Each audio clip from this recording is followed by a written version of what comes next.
Hello, I'm Steve Davis from San Francisco. I'd like your advice on how to understand annual reports, what you look for, what's important, what's not important, and what you've learned over the years from reading thousands of reports. Thank you. Well, we've read a lot of reports, I will tell you that. And we start by looking at the reports of companies that we think we can understand. So we hope to be reading reports, and I do read hundreds of them every year. We hope to be reading reports of businesses that are understandable to us. And then we see from that report whether the management is telling us about the things that we would want to know about if we owned 100% of the company.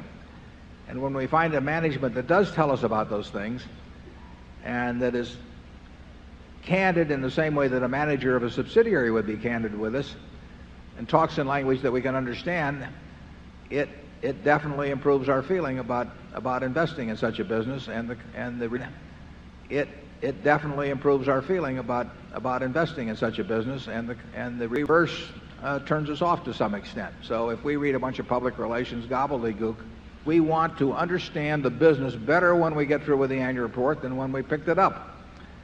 And that is not difficult for a management to do if they want to do it. If they don't want to do it, we think that is a factor in whether we want to be their partners over a 10-year period or so. But we've learned a lot from annual reports. For example, I would say that the Coca-Cola annual report over the last good many years has been an enormously informative document. I mean, I can't think of any way if I had a conversation with Roberto Goizueta or now Doug Ivester, and they were telling me about the business, they would not be telling me more than I get from reading that annual report. We bought that stock based on an annual report. We did not buy it based on any conversation of any kind with the top management of Coca-Cola before we bought our interest. We simply bought it based on reading the annual report, plus our knowledge of how the business worked. Charlie? Yeah, I do think if you've got a standardized bunch of popular jargon that looks like it came out of the same consulting firm, I do think it's a big turnoff. That's not to say that some of the consulting mantras aren't right, but I think there's a lot for sort of candid, simple, coherent prose. A lot to be said for it. Almost every business has problems, and we just assume the manager would tell us about them. We would like that in the businesses we run. In fact, one of the things, we give very little advice to our managers, but one thing we always do say is to tell us the bad news immediately, and I don't see why that isn't good advice for the manager of a public company.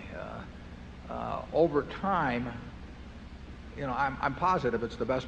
I'm positive it's the best policy, but a lot of companies, they're dying just to pump out what they think is good news all the time, and they have this attitude that that you've got a bunch of animals out there to be fed, and that they're going to feed them what they want to eat all the time.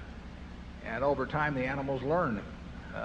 So we try and stay away from businesses like that. What you seldom see in an annual report is a sentence like this: "This is a very serious problem, and we haven't quite figured out yet how to handle it." But believe me, that is an accurate statement much of the time.